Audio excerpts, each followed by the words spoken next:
Subscribe करें हमारे YouTube channel साधना gold को और पाएं वीडियो सबसे पहले।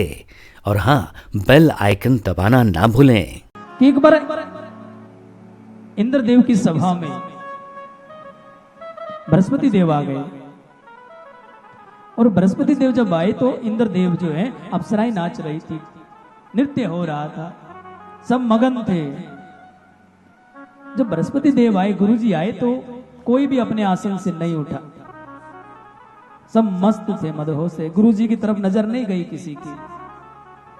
हाँ, ये ठीक है महाराज, यहाँ ठीक है, इधर ही रखो इसको, तार नहीं मिल पाते कई बार।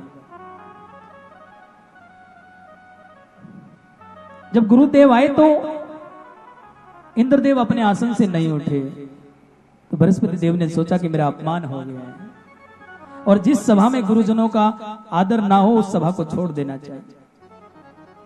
तो वो सभा छोड़ दी बृहस्पति देव ने और जाकर कहीं गुफाओं में, कंदराओं में जाकर बैठ गए, छुप कर बैठ गए। जो डेली हवन करते थे, यज्ञ करते थे इनके लिए, देवताओं के लिए, वो बंद हो गया। शुक्राचार्यों को पता लगा कि बृहस्पति देव नहीं हैं, यज्ञ नहीं कर रहे, देवताओं को बल नहीं मिल रहा है। और देवताओं की शक्ति क्या है, ऊर्जा क्या है, जो आप यज्ञ अनुष्ठान करते हैं उसमें आहुति डलती है, वही उनको शक्ति, वही उनका भोजन है देवताओं का। तो उन्होंने क्या किया, आक्रमण कर दिया देवताओं पर, सारे दानवों ने मिलकर। और जब आक्रमण हुआ तो देवता घबरा गए कि अब गुरु गद्दी पर किसको बिठाएं, पुरोहित किसको बनाएं। तवष्टा नाम का एक ऋषि, उनका पुत्र विश्वरूपा, उसको बिठाया गया। 3 मुख थे, तीनों मुखों से उच्चारण करता था मंत्र, आहुति डालता था।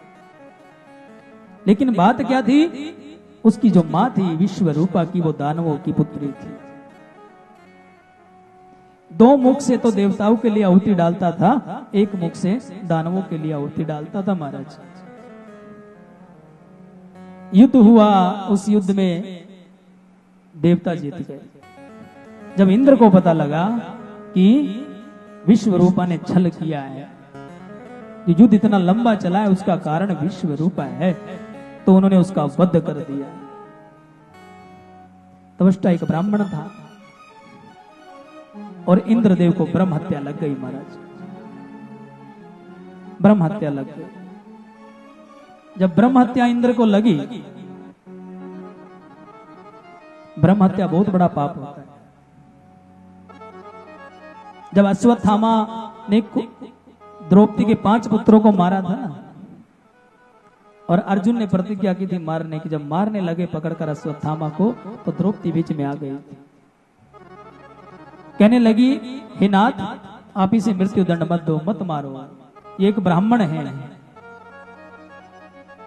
और आपके गुरु का पुत्र है, ब्राह्मण है, अगर आप इसे मारेंगे तो ब्रह्म हत्या लग जाएगी, इसका निरादर कर दो, इसे छोड़ दो, इसकी मृत्यु अपने आप हो जाएगी,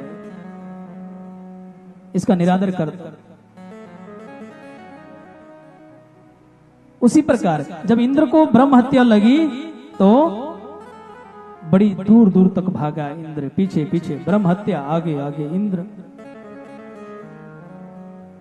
शिवलोक गया, वहां कोई रास्ता नहीं, ब्रह्मलोक गए, वहां कोई रास्ता नहीं, बैकुंठ गए, वहां कोई रास्ता नहीं, छुपते फिर रहे हैं ब्रह्म हत्या के चक्कर में। और फिर प्रार्थना करते हैं, तपस्या करते हैं, तब ब्रह्मा, विष्णु, महेश और सभी देवगण वहां उपस्थित होते हैं, ऋषि गण उपस्थित होते हैं और उस ब्रह्म हत्या को 4 भागों में बांट देते हैं। वो 4 भाग, एक भाग जल को दिया जाता है, एक भाग वृक्षों को दिया जाता है, एक भाग पृथ्वी को दिया जाता है, एक भाग स्त्रियों को दिया जाता है। 4 भागों में बांट दिया। इसीलिए कभी भी किसी पेड़ को नहीं काटना चाहिए, हरे भरे पेड़ को नहीं काटना चाहिए। पृथ्वी पर खुदाई नहीं करनी चाहिए, पहले पृथ्वी माता की पूजा होती है, अर्चना होती है, आज्ञा लेनी पड़ती है, उसके बाद वो कार्य होता है।